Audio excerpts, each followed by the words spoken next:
السلام عليكم ورحمة الله وبركاته، أحبابي وأصحابي رجالة الأهلي في كل مكان، يا رب تكونوا بخير. النهاردة وزي كل يوم معنا حبة أخبار إن شاء الله تعجبكم. وقبل ما نروح لأول خبر أفكركم زي كل يوم اللايك والشير والاشتراك في القناة مهم جدا بالنسبة لي.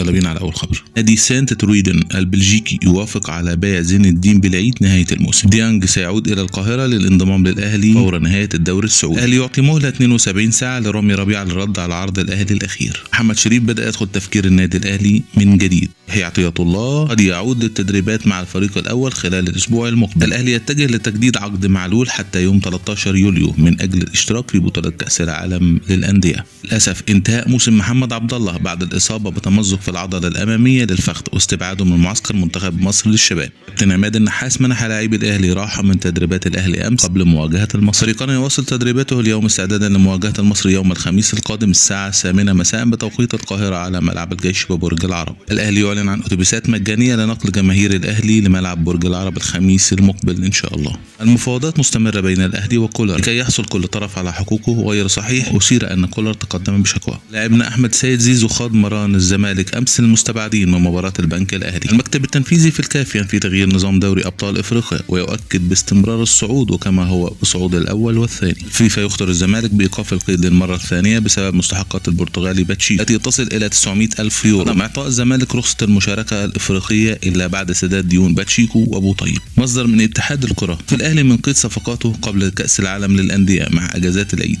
ومع الأخبار الطريفة، الصحفي الزملكاوي أحمد الخضري هناك اتجاه لإقالة بيسيرو وتعيين شيكابالا مديرا فنيا مؤقتا لحين الحصول على قرض دولاري من البنك الأهلي لدفع مستحقات بوطيب وباتشيكو والتعاقد مع مدير فني جديد. يا ريت يا كابتن والله الضحك هيبقى للركب. مجدي عبد الغني لو في الأهلي كلموني عشان أمسك منصب في النادي هقول لهم لا.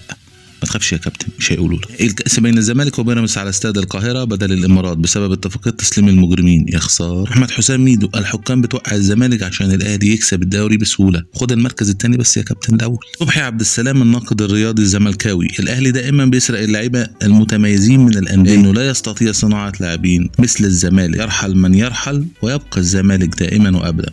فعلا يا كابتن باين عليه. قناة الزمالك للضحك. نادي بيراميدز ربنا بعته عشان ياخد حق كل مظلوم. نادي بيراميدز هو اللي هيرجع امجاد الزمالك وانتم يا كابتن يا صلاة النبي يا صلاة النبي. الكابتن احمد عيد عبد الملك لاعب الزمالك السابق: انا عمري ما هشجع الاهلي في كأس العالم. الزمالك وبيراميدز مش موجودين، انا هشجع ريال مدريد. والله احسن لك واحسن لنا يا كابتن. وبين احبابي واصحابي في كل مكان نكون وصلنا لنهاية اخر خبر معانا النهارده. يا رب تكون اخبارنا كلها عجبتكم. لما امشي لازم افكركم زي كل يوم الاشتراك في القناة، تفعيل زر الجرس ليوصلكم كل جديد، كومنت جميل قولوا لي رايكم.